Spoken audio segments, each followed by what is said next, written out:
Hi friends, welcome to Malarvanam. எல்லாரும் எப்படி இருக்கீங்க? ஹோப் எல்லாரும் நல்லா இருப்பீங்க நம்புறேன். நாங்களும் எல்லாரும் ரொம்ப ரொம்ப நல்லா இருக்கோங்க. ஸோ 10 வீக்ஸ் கம்ப்ளீட் ஆயிடுச்சு. 70 டேஸ் ஆயிடுச்சு. யோசிச்சு பார்த்தா எவ்வளோ ஹாப்பியாக இருக்குது தெரியுமா? ஒவ்வொரு வாரமும் இது மாதிரி பேசும்போது அவ்வளோ சந்தோஷமா இருக்கு. நம்ம எப்பெல்லாம் வந்துட்டு ஒரு விஷயத்த நம்ம நம்ம நினைக்கிறது நடக்க முடியாமல் இருக்கும்போதெல்லாம் நமக்கு தோணும் தெரியுமா? நம்ம வந்து நினைக்கிறதெல்லாம் நடக்காமல் இருக்கு அப்படின்னு சொல்லிட்டு அந்த நாட்கள்லாம் இப்போ ஞாபகம் வருது எனக்கு. நம்ம வந்து ஒரு விஷயத்த நினச்சி அதை முடிச்சிட்டோம் அப்படின்னு சொல்லிட்டு கொஞ்சம் லைட்டாக கோல்டாக இருக்குது. ஸோ அதனால் வாய்ஸ் கொஞ்சம் ஒரு மாதிரி இருக்கலாம், அட்ஜஸ்ட் பண்ணிக்கோங்க. But okay. லாஸ்ட் வீக் போட்ட வீடியோவுக்கு நிறைய பேர் வந்துட்டு எனக்கு பாசிட்டிவாக நிறைய கமெண்ட்ஸ் சொல்லியிருந்தீங்க. அதெல்லாம் ஒன்றும் பிரச்சனை இல்லை, பார்த்துக்கலாம், நீங்கள் ரொம்ப ஸ்ட்ராங்காக இருக்கீங்க, நீங்கள் எங்களை மோட்டிவேட் பண்ணுங்கள் அப்படின்னு சொல்லிட்டு கொஞ்சம் எமோஷ்னலாக இருந்ததுனால லாஸ்ட் வீக் அந்த மாதிரி பேசிட்டேன். But okay, back to normal வந்தாச்சு எல்லாமே. சாட்டர்டே லாஸ்ட் வீக் வீடியோவில் நான் என்னெல்லாம் சொன்னனோ அது எல்லாமே இந்த வாரம் வந்து நடந்துச்சு. எதெல்லாம் நான் செய்யலை அப்படின்னு சொன்னனோ அது எல்லாத்தையும் இந்த 7 நாளுக்குள்ளே செஞ்சுட்டேன். அவ்வளோ ஒஸ்ட்டான 7 நாள். இந்த 7 நாளுமே பார்த்தீங்க அப்படின்னா வந்துட்டு அதை எப்படி சொல்கிறதுன்னு எனக்கு தெரில. எனக்கு மத்தியானம் தூங்க மாட்டேன்னு சொன்னேன்னா 3 நாள் மத்தியானம் தூங்கியிருக்கேன். ஏன்னா சிக்கானதுனால அந்த சிரப்புலாம் எடுத்துப்போம் இல்லையா, காஃப் சிரப்புலாம், அதனால் பயங்கர வந்து ஒரு மாதிரி ட்ரௌசியாக இருந்ததுனால படுத்து அப்படி நல்லா தூங்கிட்டேன். 3 நாள் மத்தியானம் தூங்கிட்டேன். நல்ல கோல்டு, த்ரோட் இன்ஃபெக்ஷன் தான் லைட்டாக ஸ்டார்ட் ஆச்சு. அப்பயும் காகல் பண்ணி அப்படி அப்படியே கொஞ்சம் கொஞ்சம் மேனேஜ் பண்ணிட்டு இருந்தேன். அது அப்படியே இப்போ ரன்னிங் நோஸ் ஆகிடுச்சு, தலைவலி ஆகிடுச்சு. ஸோ வந்து அப்படியே சரி பண்ணணும் பாடியை கொஞ்சம். பட் எது எப்படி இருந்தாலும் சரி, மேபி கடவுள் சோதிச்சு பார்த்துருப்பாருன்னு நினைக்கிறேன். நீ நல்லா இருக்கிறதுனால தான் டயட் பண்ணுறியோ, ஒருவேளை நீ சிக்கான டயட் இருப்பியோ அப்படின்னு சொல்லிட்டு. பட் சிக்கானாலும் சரி, கரெக்டாக வந்து என்னோடய டயட் ரொட்டீனை வந்து ஃபாலோ பண்ணேன். இன்றைக்கி வந்து ஃபுல் டே ஃபாஸ்டிங். ஸோ கோவிலுக்கு போயிட்டு வந்துட்டு இப்போ தான் வந்து பேசுகிறேன் நான். இடையில கொஞ்சம் வீடியோ எப்பயுமே பேசும்போது என்ன பண்ணுவேன், ஃபுல்லாக பேசுவேன். இடையில கொஞ்சம் வந்து கர்ச்சிஃப் கையில் வச்சுருக்கேன் இல்லையா, கொஞ்சம் சளி சிந்தத்துக்காக அப்போ நிப்பாட்டிக்கிறேன். பட் ஓகே, இந்த வாரம் எப்படி போச்சு அப்படின்னா கொஞ்சம் என்ன சொல்கிறது, இந்த மாதிரி சிக்காக இருந்ததுனால பயங்கர கொஞ்சம் ஒரு மாதிரி ரொம்ப டல்லாக தான் போச்சு. என்னன்னா இந்த ஞாயிற்றுக்கிழமை சனிக்கிழமை இதெல்லாம் பார்த்தீங்க அப்படின்னா இந்த 3 நாள் ஃபாஸ்டிங்க்கு அப்புறம், இந்த ஃபாஸ்டிங்க்கு அப்புறம் அந்த 3 நாள் வருது இல்லையா, வெள்ளி சனி ஞாயிறு, என்னால் அதிகமாக சாப்பிட முடியாது. ஸோ சாப்பாட்டோட குவான்டிட்டி வந்து நல்லாவே குறைஞ்சிருச்சு. அது வந்து என்னால் டிஃப்ரென்ஸ் பார்க்க முடியுது. ஆனால் வந்துட்டு என்ன சொல்கிறது, டிஃப்ரெண்ட்டாக சாப்பிட்ணும், வெரைட்டியாக சாப்பிட்ணும் அப்படின்ற அந்த நம்ம இப்போ இன்ஸ்டாகிராம்லாம் பார்த்தோம் அப்படின்னா எனக்கு அப்படி தோணும். ஸோ அதனால் இன்ஸ்டாகிராமில் வந்து ஃபுட் ரிலேட்டடாக வீடியோ பார்க்குறத அப்படியே ஸ்டாப் பண்ணிடுவேன். அதை பார்த்தா தானே நமக்கு டெம்ட் ஆகும் அப்படின்னு சொல்லிட்டு. ஸோ இந்த மாதிரி ஸ்டாப் பண்ணிடுவேன். பட் எனக்கு இப்போல்லாம் வந்துட்டு என்ன தோணுது அப்படின்னா, நைட்டுக்கு முட்டை, மத்தியானத்துக்கு அடை, காலையில் வந்துட்டு ஏதாவது கஞ்சி மாதிரி, ராகி கஞ்சி, கம்மங்கூழ் அந்த மாதிரி கொடுத்துட்டிங்கன்னா போதும், குடிச்சிட்டு செவனி நான் பாட்டுக்கு இருப்பேன் அப்படின்ற மாதிரி தோணுது இப்போலாம். அப்படி தான் இருக்குது. ஃபுட்டு மேலே பெருசாக ஒன்றும் ஆர்வம்லாம் போல். ஆனால் சுகர் வந்து எவ்வளோ கல்ப்ரேட் பாருங்கள், நம்மளை வந்து எந்த அளவுக்கு அது வந்து பாடியை வந்து இது பண்ணி வச்சுருக்கு அப்படின்னு சொல்லிட்டு. சுகரை மட்டும்தான் விட்டுருக்கேன். ப்ராப்பராக இன்னும் 7 நாள், ஒரு நாள் கூட தொடர்ந்து எக்ஸசைஸ் பண்ணல. நிறைய பேர் வந்து கேட்டது என்னென்னா, நீங்கள் என்ன மாதிரி எக்ஸசைஸ் பண்ணுறீங்க அப்படின்னு சொல்லி கேட்டிருந்தீங்க. நிஜமாவே 7 நாள் தொடர்ந்து எக்ஸசைஸ் பண்ணலை. எக்ஸசைஸ் பண்ணுறதுனால வெயிட் குறையுது அப்படின்ற ஃபீல் எனக்குள்ளே வரவே இல்லை. ஏன்னா 7 நாள் பண்ணியிருந்தால் தானே அந்த ஃபீல் நமக்கு வரும். திடீர்னு பார்த்தீங்கன்னா அப்படின்னா ஒரு நாளைக்கு நல்லா பண்ணுவேன், ஒரு நாளைக்கு வந்து சுத்தம் பண்ணவே மாட்டேன். ஆனால் இனிமேல் என்ன பிரச்சனை அப்படின்னா, இப்போ வெயிட் வந்து குறைஞ்சிருக்கா, இந்த கையெல்லாம் பார்த்தீங்க அப்படின்னா லூஸாக இருக்குது. ஸோ இதெல்லாம் கொஞ்சம் டைட்டன் பண்ணணும் அப்படின்னா வெயிட் லிஃப்ட் எக்ஸசைஸ் மாதிரி பண்ணணும். ஸோ அதெல்லாம் கொஞ்சம் எப்படி பண்ணுறது என்னன்னு சொல்லிட்டு பார்த்துட்ருக்கேன். மேபி நெக்ஸ்ட் வீக்லேருந்து பண்ணுவேன்னு நினைக்கிறேன். நெக்ஸ்ட் வீக்லேருந்து என்னால் ஷார்ட்ஸ் வந்து டெய்லி போடணும் அப்படின்றது மட்டும்தான் மைண்டில் இருக்குது. ஸோ அதில் வந்து எக்ஸசைஸை காட்டலாம் அப்படின்னு சொல்லிட்டு இருக்கும்போது நான் எக்ஸசைஸ் பண்ணும்போது வீடியோ. ரெண்டாவது, எனக்கு வந்து இன்னுமே நான் வந்து குண்டாக இருக்கேன்ற அந்த இது வந்து மைண்டில் இருந்துக்கிட்டே தான் இருக்குது. ஸோ அதனால் நான் எக்ஸசைஸ் பண்ணும்போது யாராவது கிண்டல் பண்ணிடுவாங்களோ வீடியோ எடுத்து போட்டால் அப்படின்னு சொல்லிட்டு எனக்கு முன்னையிலேருந்தே கொஞ்சம் பயம்தான், அது எப்பயுமே இருக்கும். ஸோ அதனால தான் முடிஞ்ச வரைக்கும் பார்த்தீங்க அப்படின்னா அந்த மாதிரி இதை கொஞ்சம் தவிர்த்துப்பேன். ஏன்னா நம்ம எக்ஸசைஸ் பண்ணும்போது போட்டிருக்க ட்ரெஸ் எப்படி இருக்குன்னு பார்த்தீங்க அப்படின்னா, நம்ம வந்து ஒர்க் அவுட் ட்ரெஸ் தான் போட்டிருப்போம், கொஞ்சம் டைட்டாக இருக்க மாதிரி தான் இருக்கும். ஸோ ஏற்கனவே நிறைய பேர் வந்து வீடியோஸ்லாம் சொல்லியிருக்கீங்க, கொஞ்சம் வந்து ட்ரெஸ் எல்லாம் நல்லா போடுங்க அப்படின்னு சொல்லிட்டு. நான் நார்மலாக எனக்கு நல்லா இருக்குதுன்னு கம்ஃபர்டபுளாக போடும்போதே அந்த மாதிரி கமெண்ட் எல்லாம் வந்திருக்கு. இப்போ நான் எக்ஸசைஸ்ன்னு பண்ணி போடும்போது அது இன்னும் வந்து ஏதாவது பயங்கரமாக ஏதாவது சொல்லிட்டீங்க அப்படின்னா எனக்கு அது என்ன ரொம்ப டவுன் ஆகும் அப்படின்றதுனால தான் நான் வந்துட்டு போடாமல் இருக்கேன். ஸோ மற்றபடி பார்த்தீங்க அப்படின்னா ஐ எம் ஹாப்பி. நான் வந்து வீடியோஸ் போடுறது, எக்ஸசைஸ் பண்ணுறதெல்லாம் காட்டுறதுல எனக்கு எந்த பிரச்சனையும் இல்லை. யாராவது ஏதாவது சொல்லிட்டா அது உள்ளுக்குள்ளே கொஞ்சம் கஷ்டமாக இருக்க தான் செய்யும் ஒரு வாரத்தில். அதனால தான் நான் வந்துட்டு போடலை. அப்புறம் நம்ம டெய்லி வந்து ட்ரெஸ் எல்லாம் லூஸ் ஆகிறத காட்டும்போது எனக்கு பயங்கர ஹாப்பியாக இருக்குது. ஸோ அதனாலேயே இந்த ட்ரெஸ்ஸு பார்த்தீங்க அப்படின்னா இதுவும் புது ட்ரெஸ் தான். நான் வந்துட்டு எப்போ லாஸ்ட் இயர் கொரியர் வந்துச்சு இல்லையா, அப்போ ஃபஸ்ட்டு மாதிரி நான் ஒன்று எல்லோ வாங்கினேன். அமேசானில் தான் வாங்கினேன். இந்த எல்லோ இதில் வந்து 3 கலர் இருந்துச்சு. எல்லோ, பிங்க்கு, இந்த கலர் இருந்துச்சு. இது வந்து ஆரஞ்சு கலர் கிடையாது, காவி கலர். உங்களுக்கு வீடியோவில் எப்படி தெரியுதுன்னு தெரில. அந்த செம்மண் கலர் சொல்லுவாங்கள்ல, அந்த மாதிரி. இந்த கலரை வந்து நான் வாங்கிட்டு போடவே இல்லை. எனக்கு இதோட ஷால் அப்போ பிடிச்சிது. அதுக்கப்புறமா எனக்கு வந்து இது காட்டன் ஷாலா இல்லை நெட் ஷாலா இருக்குன்னு சொல்லிட்டு போடவே இல்லை, அப்படியே வச்சுட்டேன். இடையில வந்துட்டு சரி ஓகே இப்போ வெயிட்லாம் குறைஞ்சிருக்கோம்ல, இந்த ட்ரெஸ் வாங்கும்போது கொஞ்சம் டைட்டாக இருக்க மாதிரி இருந்துச்சு, ரொம்பலாம் இல்லை, பட் கொஞ்சம். அதனால் போடவே இல்லை. சரி ஓகே இன்னைக்கு போடலாம் அப்படின்னு சொல்லிட்டு எடுத்து போட்டோன்னே அப்படி டபக்குன்னு போட்டோன்னே உள்ளே போயிட்டேன் நான். ஐயோ அப்படின்னு இருந்துச்சு. இப்போ இது வந்து காட்டன், ஃபுல்லாக காட்டனு. துவைச்சாலும் சுருங்கினாலும் எனக்கு இனிமேல் பத்தும். முன்னாடி வந்துட்டு என்ன பண்ணுவேன்டா, நான் நிறைய வீடியோஸில் ஆல்ரெடி சொல்லியிருக்கேன் நான் ட்ரெஸ் எப்படி மெயின்டைன் பண்ணுவேன்னு சொல்லிட்டு. நான் வந்து ஒரு தடவை போடுறேன் அப்படின்னா அந்த ட்ரெஸ்ஸை வந்து கலட்டிட்டு இந்த சேர் இருக்குல்ல இது மேலே தான் போட்டு வைப்பேன். ஏன்னா இந்த சேரை இந்த வீடியோக்கு பேச வரும்போது மட்டும்தான் அதை பெருசாக யூஸ் பண்ணுவேன். இது என்னோடய டேபிள் தான், ஆனால் நான் இதை பெருசாக நான் யூஸே பண்ணுறதில்ல. முன்னாடி கம்யூனிட்டி காலேஜ் போயிட்டு இருந்தேன் இல்லையா, அப்போ வந்து இதில் வந்து உட்காந்துருப்பேன், இதெல்லாம் உட்காந்து கிளாஸ் அட்டன் பண்ணுறது இதெல்லாம். பட் அதுக்கப்புறம் அப்படியே அந்த கிளாஸ் இல்லை, நானும் இங்கே மேலே தனியாக வந்து உட்காரு. எனக்கு கொஞ்சம் பயமாகவே இருக்கும் இவ்வளோ பெரிய வீட்டில் தனியாக இருந்துக்கோம் அப்படின்னா. அதனால் நான் வந்து பெருசாக மேலே வர மாட்டேன். கீழே கிச்சன் தான் வச்சுக்கோங்களேன், கிச்சனில் அந்த ஐலாண்ட்லேயே உட்காந்து அப்படியே வேலையை ஓட்டிடுவேன். ஸோ அதனால் இந்த பக்கம் வர்றதில்லை. இங்கே இது மேலே போட்டு வச்சுருவேன் இந்த ட்ரெஸ்ஸை. ஸோ திருப்பி மாற்றி எடுத்து போட்டுருவேன். ஒரு 3 நாளைக்கு அப்படியே இருக்கும். திரும்பி 2வது தடவை போடும்போது ஃபுல் டே இருக்கிற அன்றைக்கா பார்த்து போடுவேன். ஏன்னா ஃபஸ்ட்டு நாள் கொஞ்சம் நேரம் போட்டோம் இல்லையா, 2வது நாள் ஃபுல் டே இருக்கிற அன்றைக்கா பார்த்து போடுவேன். அப்போ எனக்கு கொஞ்சம் ஓகேவாக இருக்கும். அதே மாதிரி புது ட்ரெஸ்ஸு கடையிலேருந்து வாங்கிட்டு வந்தேன் அப்படின்னா உடனே போட மாட்டேன். அதை நான் வந்து அதை கொஞ்ச நாள் வச்சுருவேன் அப்படியே. எனக்கு வந்து என்னமோ கடையிலேருந்து வாங்கிட்டு வந்தால் சில பேருக்கு அதை துவைச்சி புது ட்ரெஸ்ஸுனால் துவைச்சி போடணும் அப்படின்ற ஒரு மைண்ட் செட்லாம் இருக்கும். மஞ்சள் குங்குமம் வைக்கணும்னு இருக்கும். எனக்கு மஞ்சள் குங்குமம் வைக்க பிடிக்கும். ஆனால் அது டிபெண்ட்ஸ் அந்த ட்ரெஸ். இப்போ ஒயிட் ட்ரெஸ்ஸுனால் நான் மஞ்சள் வைக்க மாட்டேன், சந்தனம் மஞ்சள்லாம் வைக்க மாட்டேன். கலரான ட்ரெஸ்ஸுனால் வைப்பேன். ஸோ அதனால் அதை வைப்பேன். அது வைக்கிறது ரொம்ப ரொம்ப நல்லது. துவைச்சி போடுறீங்க அப்படின்னா சாத்தியமே இல்லை. எல்லா ட்ரெஸ்ஸையும் நம்மளால் துவைக்க முடியுமா புதுசாக வாங்குறது அப்படின்னு கேட்டிங்க அப்படின்னா தெரியல எனக்கு. ஏன்னா இந்த ஹேண்ட்லூம் குர்த்திலாம் இருக்கும் இல்லையா, நம்ம அதெல்லாம் வாங்கினோம்னா எங்கே துவைக்கிறது சொல்லுங்கள். இங்கே அதுவும் மிஷினில் தான் துவைக்கணும். அதை மிஷினில் துவைக்க முடியாது, ஜஸ்ட்டு வந்து இது படி தான் போடணும். அதுவும் இந்த வின்டர் டைமில் அது மாதிரி பண்ண முடியாது. ஸோ அதனால் நான் அந்த மாதிரி எதுவும் பெருசாக ஃபாலோ பண்ணுறதில்ல. ஆனால் நிறைய பேர் ஃபாலோ பண்ணுறாங்கன்னு சொல்லி நான் கேட்டிருக்கேன். புது ட்ரெஸ்ஸை வந்து துவைச்சி தான் போடுவோம் அப்படின்னு சொல்லிட்டு. பட் அது எந்த அளவுக்கு உண்மை அப்படின்னு சொல்லி தெரில. எல்லா ட்ரெஸ்ஸையும் எப்படி துவைச்சி போடுவாங்க அப்படின்னு எனக்கு தெரில. பட் ஓகே, நான் அந்த மாதிரி பண்ணுறதில்ல. நான் இப்படி இந்த மாதிரி பண்ணிடுவேன். இந்த மாதிரி போட்டுட்டு இந்த மாதிரி எடுத்து வச்சுருவேன். புது ட்ரெஸ்ஸாக இருந்துச்சு அப்படின்னா அட்லீஸ்ட் ஒரு 6 மாதமாவது ஆகும் எனக்கு அந்த ட்ரெஸ்ஸை வாங்கிட்டு வந்துட்டு போடுறதுக்கு. எனக்கு அப்படி யோசிப்பேன், எப்போ போடலாம், என்னைக்கு போடலாம் அப்படின்னு சொல்லிட்டு. ஸோ அந்த மாதிரி தான் யோசிச்சு வச்சு போடுவேன். இப்போ போடுற ட்ரெஸ் எல்லாமே பார்த்தீங்க அப்படின்னா தமிழ் ஸ்கூலுக்காக எடுத்து வச்ச ட்ரெஸ் இதெல்லாம்.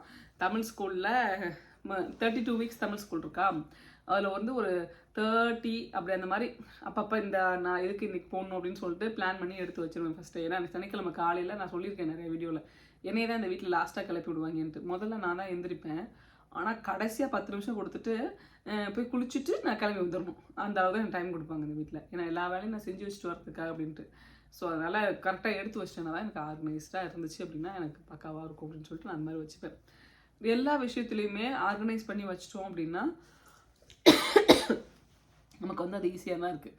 சரி ஓகே, வெயிட் எவ்வளோ குறைச்சிருக்கோன்னு சொல்லி பேசலாமா?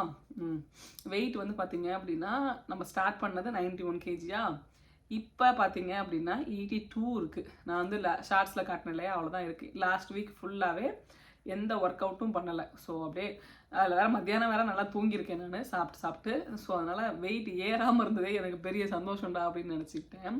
போன வீடியோ பார்த்துட்டு நிறைய பேர் சொல்லியிருந்தீங்க, அக்கா உங்களுக்கு இங்கெல்லாம் நல்லா சதை குறைஞ்சிருக்கு அப்படின்னு சொல்லிட்டு. உண்மையாலுமே இங்கெல்லாம் நல்லா தான் குறைஞ்சிருக்கு, என்னால் டிஃப்ரென்ஸ் ஃபீல் பண்ண முடியுது. எனக்கு இன்னும் பேண்ட் சைஸ் நான் சொல்லணும்னு நினச்சேன். நான் முன்னாடி வந்து 16 போட்டுட்டு இருந்தேன் பேண்ட் சைஸ் வந்துட்டு. இப்போ வந்து எனக்கு 14 சரியாக இருக்குது. So 2 inch குறைஞ்சிருக்கேன். ஹிப்பு வந்து பார்த்தீங்கன்னா குறையாமலாம் இல்லை, 2 இன்ச்சு குறைஞ்சிருக்கு. பழைய பேண்ட்டே வந்து பத்துது. ஏன்னா நமக்கு இங்கே அதிகமாக இருக்கு இல்லையா சதை, இங்கே தான் லூஸாக இருக்குது, கீழே வந்து வந்துடாது, அந்தளவுக்கு பத்துது. ஆனாலும் அது என்ன ஸ்டில் யூஸ் பண்ணிட்டு தான் இருக்கேன். ஏன்னா எப்படி திரும்பி இழைச்சிட்டேன் அப்படின்னா சுத்தமாக போட முடியாது. அதுக்கு முன்னாடி போடுற ட்ரெஸ்ஸு கொஞ்சம் லூஸாக இருக்கிற ட்ரெஸ், அதாவது இப்போ போட்டுட்டு இருந்த ட்ரெஸ் எல்லாத்தையும் போட்டு அடிச்சிடலான்னு சொல்லிட்டு ரெகுலராக வந்து போட்டுட்ருக்கேன் அந்த பேண்ட்டெல்லாம் வந்துட்டு. இது வரைக்கும் நான் பெருசாக எதுவும் இந்த ட்ரெஸ் வந்து கம்மி சைஸில் என்ன எதுவும் வாங்கலை. ஏன்னா என்கிட்ட இருந்ததே முன்னாடி எக்ஸல் இருந்தால் டபுள் எக்ஸல் வந்தேன். ஸோ எக்ஸல் எல்லாமே பத்துது இப்போ கொஞ்சம் கொஞ்சம். ஸோ அதனால் எடுத்து போட்டுட்ருக்கேன். சாரி. அப்புறம் பார்த்தீங்க அப்படின்னா ஃபுட்டு வந்துட்டு நம்ம மீல் பிளான் படி பர்ஃபெக்டாக எல்லா டேவும் போச்சு அப்படின்னா சண்டே வந்து நான் அதை ஃபாலோ பண்ணல. ஏன்னா வந்து ஃப்ரெண்ட்ஸ் இன்வைட் பண்ணியிருந்ததுனால அன்றைக்கி வந்து சிக்கன் நிறையா சாப்பிட்டுக்கிட்டேன், அந்த மாதிரி மாற்றிக்கிட்டேன். ஸோ ஃபுட்டு கண்ட்ரோல் ஆகிடுச்சு. நிறையா நானே சாப்பிட்ணுன்னு நினச்சாலும் என்னால் வந்து சாப்பிட முடியல முன்ன மாதிரி. ஸோ அது எனக்கு பயங்கர ஹாப்பி. அப்புறம் நிறைய பேர் கேட்டது என்னென்னா எக்ஸசைஸ் ரொட்டீன் போடுங்க அப்படின்னு சொல்லிட்டு தான் நான் போட ட்ரை பண்ணுறேன். தப்பாக நினச்சிக்காதீங்க. ஏன்னா எனக்கு நிறைய பேர் நீங்கள் எல்லாருமே என்னை பாசிட்டிவாக சொல்கிற விஷயமும் அதுதான். வீட்டையும் பார்க்குறீங்க, ஒர்க்கும் போகிறீங்க, யூடியூபும் கரெக்டாக பண்ணுறீங்க, ரெகுலராக வீடியோஸ் போடுறீங்க அப்படின்னு சொல்லிட்டு உண்மையாலுமே எங்கேயும் ஒரு இடத்துல காம்ப்ரமைஸ் பண்ணி தான் ஆகணும் ஏதாவது ஒன்றுக்கு அப்படின்றதுனால. அதனால் பார்த்தீங்க அப்படின்னா நான் வந்து லாங் வீடியோ போடுறத கொஞ்சம் காம்ப்ரமைஸ் பண்ணியிருக்கேன். வீக்லி ஒன்ஸ் மட்டும் போட்டுக்கலாம் அப்படின்னு சொல்லிட்டு. இதனால் எனக்கு என்ன ஆகுது அப்படின்னா வியூஸ் நிறைய குறையுது. பட் ஓகே, நான் பண்ணுறது யாரோ ஒருத்தர் என்னை பார்த்து பண்ணாலும் எனக்கு சந்தோஷம்தான். எனக்கு ஒரு இமெயில் வந்துருந்துச்சு. அந்த இமெயிலில் வந்துட்டு கரெக்டாக அவங்க என்ன டயட் போட்டிருக்கணும் அதே தான் ஃபாலோ பண்ணுறாங்களாம். ஆனால் வந்து நான் ரைஸ்லாம் கொடுத்துருக்கேன் இல்லையா, அந்த ரைஸுக்கு பதிலாக என்ன எடுத்துக்கிறாங்க அப்படின்னா சப்பாத்தி மட்டும் எடுத்துக்கிறேன் அப்படின்னு சொல்லி சொன்னாங்க. அப்போ நான் அவங்களுக்கு நான் மெசேஜ் பண்ணது என்னென்னா, சப்பாத்தி எடுத்துக்கிட்டால் சப்பாத்தியும் ரைஸும் ஈக்குவல் இதுதானே, எப்படி நீங்கள் அப்படி சொல்கிறீங்க அப்படின்னு சொல்லி சொன்னேன். அதுக்கு அவங்க என்ன சொன்னாங்கன்னா, நம்ம வந்து ஒயிட் ரைஸே சாப்பிட்டு நிறைய பழகினதுனால இப்போ ஒயிட் ரைஸ் கூட ஏதாவது ஒரு கிரேவி எடுக்கிறோம் அப்படின்னா நமக்கு நிறைய சாப்பிட்ணுன்னு தோணுமா. ஆனால் சப்பாத்தி நம்ம வந்து அவ்வளோ பழக்கம் இல்லை நமக்கு வந்து தமிழ்நாட்டில் வந்துட்டு அவ்வளோ நம்ம வந்து அதுக்கு அடிக்ட் ஆகலை. அப்படிங்கும்போது என்ன ஆகும் அப்படின்னா மேக்ஸிமம் மிஞ்சி போனால் கூட 4 சப்பாத்திக்கு மேலே நம்மளால் சாப்பிட முடியாது. ஸோ அந்த 4 என்ன ஆகும், 4 3 ஆகும், 3 2 ஆகும், 2 1 ஆகிறதுக்கு கூட வாய்ப்பு இருக்குது. திரும்பி வந்து அது 2க்கோ 3க்கோ போகாது அப்படின்னாங்க. ஆமாம், யோசிச்சு பார்த்தா அது கரெக்டு தான். ஆனால் ரைஸ் வந்து அப்படி கிடையாது. கிரேவி கொஞ்சம் அன்றைக்கி நல்லா இருந்துச்சு அப்படின்னா இன்னும் கொஞ்சம் வச்சுக்கலான்னு நமக்கு தோணும். ஸோ இதுதான் டிஃப்ரென்ஸ். நிறைய பேர் சப்பாத்தி சாப்பிட்டா வெயிட் குறையும்னு சொல்கிறாங்க இல்லையா. ஆக்சுவலாக சப்பாத்தி சாப்பிட்றதுனால வெயிட் குறையாது. சப்பாத்தியோட குவான்டிட்டி குறையும் போது வெயிட் குறையுது. ஆனால் ரைஸோட குவான்டிட்டியை குறைக்கிறது ரொம்ப ரொம்ப கஷ்டம். ஸோ இதுதான் வித்தியாசம் அப்படின்னு சொல்லிட்டு எனக்கு அவங்க இமெயில் பண்ணியிருந்தாங்க. நிறைய விஷயங்கள் நமக்கு தெரிஞ்ச விஷயங்கள் தான், நம்மளை சுற்றி நிறைய நடக்கிற விஷயங்கள் தான். ஆனால் நம்ம டக்குன்னு அதை வந்து மறந்துடுறோம். அதுதான் பிரச்சனை அப்படின்னு சொல்லிட்டு அப்போ தான் யோசித்தேன். இதை நான் வந்து நானே இதை நிறைய பேருக்கு சொல்லியிருப்பேன். ஆனால் நான் சுத்தமாக மறந்துட்டேன். எனக்கு திரும்பி அந்த மெயிலில் அவங்க சொன்னோடனே எனக்கு பயங்கர ஹாப்பியாக இருந்துச்சு. லாஸ்ட் வீக் வந்துட்டு 2-3 பேர் ஃபோட்டோ அனுப்பியிருந்தாங்க. நான் அதில் ஆட் பண்ணுறேன்னு சொல்லி சொன்னேன். ஆனால் மறந்துட்டேன். இந்த வீக் வந்து கண்டிப்பாக எடிட்டிங்கில் வந்து இது பண்ணிடுறேன். என்னென்னா இப்போ நான் வீடியோ பேசும்போது டைம் என்னென்னு பார்த்தீங்க அப்படின்னா 7:42 இந்த வீடியோவை நான் ஒரு 9-10க்குள்ளார நான் வந்து அப்லோட் பண்ணணும். ஸோ சம்டைம்ஸ் அப்லோடிங்க்கு டைம் எடுத்துக்கும். அது என்னன்னு தெரியல. சில நேரத்தில் பார்த்தீங்க அப்படின்னா 10 நிமிஷத்தில் அப்லோட் ஆகிடும். சில நேரத்தில் பார்த்தீங்க அப்படின்னா 1 hour 2 hour கூட ஆகும். அது தெரில, நெட்வொர்க் இஷ்யூ அது இதுன்னு வருது. அது என்னன்னு தெரில எனக்கு. 2 வீடியோஸ் போட சொல்லி எனக்கு கமெண்ட் வந்து திரும்பி வந்துகிட்டே இருக்குது. ஒன்று வந்துட்டு நாத்தனார் ரிலேஷன்ஷிப் பற்றி வீடியோஸ் போடுங்க. அப்புறம் இன்னொன்று வந்துட்டு இது இங்கே இருக்கிற ஃப்ரெண்ட்ஸ் எல்லாம் நீங்கள் எப்படி மெயின்டைன் பண்ணுறீங்க, உங்களோட பாசிட்டிவாக இருக்கட்டும் நெகட்டிவாக இருக்கட்டும் நெகட்டிவிட்டியை எப்படி ஹேண்டில் பண்ணுறீங்க அப்படின்னு சொல்லி எல்லாம் கேட்டிருந்தாங்க. ரொம்பலாம் பெரிய விஷயம்லாம் இல்லைங்க. நான் எப்பயுமே எனக்கு 2 பாலிசி வச்சுப்பேன். ஒன்று வந்து என்னென்னு பார்த்தீங்க அப்படின்னா, ஒரு என்வைரன்மெண்ட்டில் நான் ஹாப்பியாக இருக்கேன், மனசார நான் சந்தோஷமாக இருக்கேன், அதாவது என்னை ஜட்ஜ் பண்ணாமல் பேசுவாங்க அப்படின்னா மட்டும்தான் அந்த இடத்துல நான் இருப்பேன். என்னை ஜட்ஜ் பண்ணுறாங்க அப்படின்னா நான் கண்டிப்பாக அந்த இடத்துல விட்டு வந்துடுவேன். ஸோ அதுதான் நான் வந்து மெயினாக நான் ஃபாலோ பண்ணுற ஒரு விஷயம். ஏன்னா எனக்கு மனசில் நான் யாரையும் மனசில் ஒன்று வச்சுக்கிட்டு ஃப்ரண்ட்டில் பேச மாட்டேன். எனக்கு அந்த நேரம் என்ன தோணுதோ அப்படியே ஜாலியாக பேசிட்டு அப்படியே வந்துடுவேன். நான் அதே மாதிரி அவங்க இல்லாதப்ப அவங்கள பற்றி பின்னாடி போயிட்டு நான் பேச மாட்டேன். நிறைய விஷயங்கள் அது மாதிரி தான் நான் கடந்து வந்துடுவேன். ஸோ எனக்கு வந்து ஃபோனே ஒரு ஃப்ரெண்டுக்கிட்ட நான் ரொம்ப நேரம் பேசினா கூட சரி, எனக்கு ஹாப்பியாக இருக்குது அவங்கள்ட்ட பேசுகிறது, எனக்கு பிடிச்சிருக்கு, மனசார நான் சந்தோஷமாக இருக்கேன் அப்படின்னா மட்டும்தான் நான் ஃபோன் பண்ணி பேசுவேன். இல்லை அப்படின்னா நான் ஃபோன் பண்ணி பேச மாட்டேன். இதுதான் மெயினாக நான் ஃபாலோ பண்ணுற விஷயம். ஸோ நமக்கு ஹாப்பினஸ் இல்லாத எந்த ஒரு இடத்துலையும் நம்ம இருக்கணும் அப்படின்ற அவசியமே இல்லை. யூடியூப் பொறுத்த வரைக்குமே பார்த்தீங்க அப்படின்னா, நான் யூடியூப் ஸ்டார்ட் பண்ணதுக்கப்புறம் நிறைய ஃப்ரெண்ட்ஷிப்பை நான் வந்து இழந்திருக்கேன். இல்லாமலாம் இல்லை. நீ வந்து வீடியோவில் என்ன காட்டி தான் நீ சம்பாதிக்கிற அப்படின்னு மூஞ்சுக்கு நேராக சொன்ன ஃப்ரெண்ட்ஸும் இருக்காங்க. அதுக்காக வந்து அவங்க கூட நான் பழகினதெல்லாம் வந்து இல்லை அப்படின்ற மாதிரி ஆகிடாது. அவங்களுக்கு அது பிடிக்கல அப்படின்னா டேரெக்டாக என்கிட்ட சொல்லியிருக்கலாம். பின்னாடி போய் சொன்னதுனால அவங்ககிட்ட பேசுகிறத குறைச்சிக்கிட்டேன். ஏன்னா திரும்பி அது அவங்க சொன்னது என் மைண்டில் வந்து ஓடிக்கிட்டே இருக்கும். ஸோ அதனால் அந்த மாதிரி தான் வச்சுக்கோங்களேன். ஸோ எதுவுமே டேரெக்டாக போய் பேசிட்டோம் அப்படின்னா கூட சரி உனக்கு பிடிச்ச மாதிரி நான் பண்ணிடுறேன் அப்படின்னு சொல்லிட்டு நம்ம ஃப்ரெண்டுக்காக நம்ம மாற்றிக்க ட்ரை பண்ணுவோம். இதுதான் ரியாலிட்டி. ஸோ ஃப்ரெண்ட்ஸை பொறுத்த வரைக்கும் பார்த்தீங்க அப்படின்னா நம்ம எந்த லெவலில் இருக்கும், நம்ம ஹாப்பியாக இருக்கோம் அவங்கள்ட்ட பேசும்போதுன்னு நம்ம உள் மனசுக்கு தெரியும். நம்ம உள் மனசு சொல்லும். நீ அவங்கள்ட்ட பேசிட்டு நான் இப்போது என் ஃப்ரெண்டு கூட நான் ஜாலியாக இருந்துட்டு வரேன் அப்படின்னா வீட்டுக்கு வந்துட்டு இந்த இடத்துல நான் அதை சொல்லியிருக்க கூடாதோ, அவள் அந்த இடத்துல அதனால தான் அதை சொன்னாலோ அப்படின்னு சொல்லிட்டு நான் யோசிக்கக்கூடாது. அப்படி யோசிக்கிறேன் அப்படின்னா அது நல்ல ஃப்ரெண்ட்ஷிப்பே கிடையாது. அது மாதிரி ஃப்ரெண்ட்ஷிப்பே கிடையாது. ஸோ ஜட்ஜ் பண்ணாமல் பேசுகிறாங்க அப்படின்னா நீங்கள் அவங்கள வந்து ஜாலியாக வந்து ஃப்ரெண்ட்ஸாக வச்சுக்கிட்டு ஹாப்பியாக சந்தோஷமாக இருக்கலாங்க. இதுதான் முதல் விஷயம். ரெண்டாவது விஷயம் பார்த்தீங்க அப்படின்னா யாரும் இல்லாதப்ப யாரை பற்றியும் தப்பாக பேசாதீங்க. ஸோ இந்த 2 விஷயத்தை ஃபாலோ பண்ணோம் அப்படின்னாவே நல்ல ஃப்ரெண்ட்ஷிப் கிடைக்கும். ஃப்ரெண்ட்ஷிப்பே இல்லை அப்படின்னா கூட நம்ம ஹாப்பியாக இருப்போங்க இந்த 2 விஷயத்தை ஃபாலோ பண்ணோம்னா. இதுதான் நான் வந்து யூஎஸ் வந்து 10 வருஷத்தில் நான் கற்றுக்கிட்ட ஒரு பாடம். ஸோ அதனால் சொந்தக்காரங்களாக இருக்கட்டும், ஃப்ரெண்ட்ஸாக இருக்கட்டும், அவங்கக்கிட்ட பேசுனா நம்ம சந்தோஷமாக இருப்போம் அப்படின்னு தோணுனா மட்டும்தான் நம்ம ஃபோன் பண்ணி பேச போகிறோம். இல்லை அப்படின்னா பேச போகிறதில்ல சொந்தக்காரங்களை பொறுத்த வரைக்கும். இங்கே ஃப்ரெண்ட்ஸும் அப்படி தான். இங்கே வந்துட்டு நிறைய கலாச்சாரங்கள் இருக்குது. இந்த பாட்லக் கலாச்சாரம், சும்மா ஜாலியாக ஷாப்பிங் போகிறது, அது இதுன்னு சொல்லிட்டு எங்கே போனாலும் நீங்கள் ஹாப்பியாக இருப்பீங்க அப்படின்னா போங்க. இந்த பியர் குரூப் ப்ரெஷர்னால போகலன்னா நான் தப்பாக நினச்சிடுவாங்க, அதனால நான் போனேன், அவங்க வாங்கிட்டாங்க அவங்க வாங்கலைன்னா எனக்கு அவங்க வாங்கிட்டாங்க நான் வாங்கலைன்னா என்னை வந்து சேர்த்துக்க மாட்டாங்க, என்னை வந்து ஒதுக்குவாங்க, அந்த மாதிரிலாம் எங்கேயுமே யாருக்காகவும் நீங்கள் மாற்றிக்காதீங்க. நீங்கள் நீங்களாக இருங்க. நீங்கள் நீங்களாக இருக்கும்போது எந்த ஃப்ரெண்ட்ஷிப் வந்து உங்களுக்கு அமையுதோ அதுதான் நல்ல ஃப்ரெண்ட்ஷிப். ஸோ ஃப்ரெண்ட்ஷிப் பொறுத்த வரைக்கும் அட்வைஸ் அப்படின்னா இதுதான். ஹாப்பியாக சந்தோஷமாக நீங்களாக இருங்க. யாருக்காகவும் எந்த விஷயத்தையும் பண்ணாதீங்க. நம்ம ஹாப்பியாக சந்தோஷமாக இருப்போம். ஸோ நாத்தனார் ரிலேஷன்ஷிப்பை பற்றி நான் தனியாக ஒரு வீடியோ போடுறேன். ஏன்னா அது வந்து என்ன சொல்கிறது, ரொம்ப ஒரு நல்ல ரிலேஷன்ஷிப் அமைஞ்சிருச்சு அப்படின்னா, ஸோ எனக்கு அமைஞ்சிருக்கா இல்லையா, அமைஞ்சி இருந்துச்சு அப்படின்னா அது எப்படி இருக்குது அப்படின்றது எல்லாத்தையுமே நான் வந்து அடுத்த ஒரு வீடியோஸில் நான் வந்து ஷேர் பண்ணுறேன். ஸோ ஃப்ரெண்ட்ஷிப்பை பற்றி கேட்டதுக்கு இது நான் இப்படி தான் இருக்கேன். ஸோ அதனால் நான் அதை ஷேர் பண்ணியிருந்தேன். நம்ம யாரையும் இவங்க தப்பு அவங்க தப்புன்னு சொல்ல முடியாது. அப்படி சொன்னாலும் அது நல்லா இருக்காது. நம்ம அப்படி சொல்கிறதுனால என்ன தெரியுமா நினைப்பாங்க, இவன் இங்கே வந்து இப்படி பேசுகிற மாதிரி தான் பின்னாடியும் போய் பேசுவான்னுவாங்க. யாருக்குமே நம்ம கோத்ரூ பண்ண பெயின் என்னன்றதை புரிஞ்சுக்க மாட்டாங்க. ஸோ அதனால் உங்களை ஜட்ஜ் பண்ணாத ஒரு ஃப்ரெண்டாக இருந்தால் மட்டும்தான் அவங்களுக்கு அது புரியும். எப்பயுமே ஜட்ஜ்மெண்டல் இல்லாத ஃப்ரெண்டாக இருந்தாங்க அப்படின்னா பயங்கர ஹாப்பி. அதே மாதிரி நல்ல ஃப்ரெண்ட் அப்படின்றவங்க நம்ம தப்பு பண்ணோம் அப்படின்னா கண்டிப்பாக ஹைலைட் பண்ணி சொல்லுவாங்க, இல்லைம்மா இது தப்பு, இதை பண்ணாத, இதை பண்ணதுனால தான் இப்படி நடந்துச்சு அப்படின்னு சொல்லிட்டு. ஸோ அதுதான் குட் ஃப்ரெண்டு.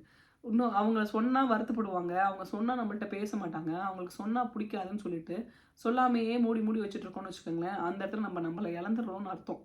அப்போ அவங்களுக்கு நல்லவங்களாக இருக்கணுன்றதுக்காக அவங்களோட தப்பெல்லாம் பூசி மொழிகிட்டு இருக்கும். ஸோ அது மட்டும் எப்பவுமே பண்ணக்கூடாது அப்படின்றதுல ரொம்ப தெளிவாக இருப்பேன். ஸோ இதுதாங்க. ஓகே, நம்ம வெயிட் லாஸ்க்கு வருவோம். 10 வாரம் முடிஞ்சிருச்சு. ஸோ இனிமேல் வந்து பார்த்தீங்க அப்படின்னா இன்னும் ஒரு 4 வாரம் தான் இருக்குது. 4 வாரம், ஆமாம் 5 வாரம் இருக்குது. 4 வாரம்னா 28 நாள் தான் இருக்கும் இன்னும். ஸோ இன்னும் 30 நாள் நமக்கு வேணும். 5 வாரம் தான் இருக்குது. இந்த 5 வாரத்துக்கு பார்த்தீங்க அப்படின்னா மீல் பிளான் வந்து போடணும். நான் 2 வாரத்துக்கு போட்டிருக்கேன், இன்னும் கொஞ்சம் போடணும். ஸோ அதுவும் அந்த வேலையும் இருக்குது எனக்கு. அப்புறம் ஒரு முடிஞ்ச வரைக்கும் ஒரு 10 இமெயில் வந்துச்சு. அதில் ஒரு 6 இமெயிலுக்கு ரிப்ளை பண்ணிட்டேன். இன்னும் ஒரு 4 இமெயில் இருக்குது. கண்டிப்பாக இந்த வாரம் அதையும் முடிச்சிடுறேன் நான். இமெயில் பண்ணுறவங்க தயவு செஞ்சு பண்ணுறதுக்கு முன்னாடி அந்த ஜாப் பற்றி கேட்குறீங்க அப்படின்னா நான் போட்ட வீடியோ பார்த்துட்டு தயவு செஞ்சு கேளுங்க. ஏன்னா நான் இப்போ தான் யூஎஸ் வந்திருக்கேன் சென்னையிலேருந்து. எனக்கு இப்போ நான் என்ன பண்ணுறதுன்னு தெரியலன்னு கேட்டிங்கன்னா சத்தியமாக எனக்கு அதுக்கு பதில் சொல்ல தெரியாது. நான் போட்ட வீடியோ பார்த்துட்டு அந்த ஜாபுக்கு நீங்கள் குவாலிஃபைடாக இல்லையான்னு பார்த்துட்டு வேணும்னா எப்படி பண்ணலாம், அதை நான் ரொம்ப கிளியராக அதில் நான் கொடுத்துருப்பேன். அந்த வீடியோவில் நான் என்னென்னலாம் பண்ணேன், என்ன ஸ்டெப் அப்படின்னு சொல்லிட்டு அதை பார்த்துட்டு கூட டவுட் இருந்தால் கூட கேட்கலாம். ஆனால் சும்மா வந்துட்டு நான் இப்போ தான் வந்தேன், 3 மாதம் தான் ஆகுது, எனக்கு ஏதாவது வேலை பண்ண முடியுமா, இஏடிக்கு நான் வந்து சீக்கிரமாக வரத்துக்கு என்ன பண்ணுறது அப்படிலாம் கேட்டிங்க அப்படின்னா எனக்கு வந்து அதுக்கு பதில் தெரியாது. ஸோ அதனால் முடிஞ்ச வரைக்கும் நீங்கள் அந்த வீடியோ பார்த்துட்டு எனக்கு கமெண்ட் பண்ணுங்கள், மெயில் பண்ணுங்கள். நான் இப்போ கொஞ்சம் வந்து மெயில் பண்ணுறதுக்கு எனக்கு ஈஸியாக இருக்கும். அப்புறம் கிட்ஸோட எஜுகேஷன் பற்றிலாம் கேட்டிருந்தாங்க. ஸோ அவங்களுக்குலாம் வந்து நான் அந்த ஒரு 4 மெயில் மட்டும் இன்னும் வச்சுருக்கேன் நான். ஸோ இந்த வாரம் தான் வந்து அனுப்பிடுறேன். அவங்க திரும்பி கூட என்கிட்ட கேட்டாங்க, என்னோடய இமெயில் கொஞ்சம் ரிப்ளை பண்ணுங்களேன் அப்படின்னு சொல்லிட்டு. கண்டிப்பாக சீக்கிரமாக நான் வந்து பண்ணிடுறேங்க. ஸோ அந்த வீடியோ நான் இதோட முடிச்சுக்கிறேன். ஹோப் சாட்டர்டே சண்டேக்குள்ளே சரியாயிடுவேன்னு நினைக்கிறேன். ஏன்னா ரன்னிங் நோஸாக இருக்கா, மூக்கே பார்த்தீங்க அப்படின்னா ரெட் ஆகிட்டே இருக்குது கொஞ்சம் கொஞ்சமாக. ஸோ அடுத்த வீடியோவில் பார்க்கலாம். ஹாப்பியாக சந்தோஷமாக வந்து வீட்டை குறைக்கலாம். அடுத்த வாரம் நான் வந்து 81 இல்லைனா 80 சொல்லணும். ஸோ அதுக்கு நான் நாளையிலேருந்தே ஹார்ட் ஒர்க் பண்ணுவேன். கண்டிப்பாக 100th டே நான் நினச்ச வெயிட்டை குறைச்சிருவேன் அப்படின்ற நம்பிக்கை எனக்கு இருக்குது. அடுத்த வீடியோவில் பார்க்கலாங்க. தேங்க்ஸ் ஃபார் வாட்சிங்.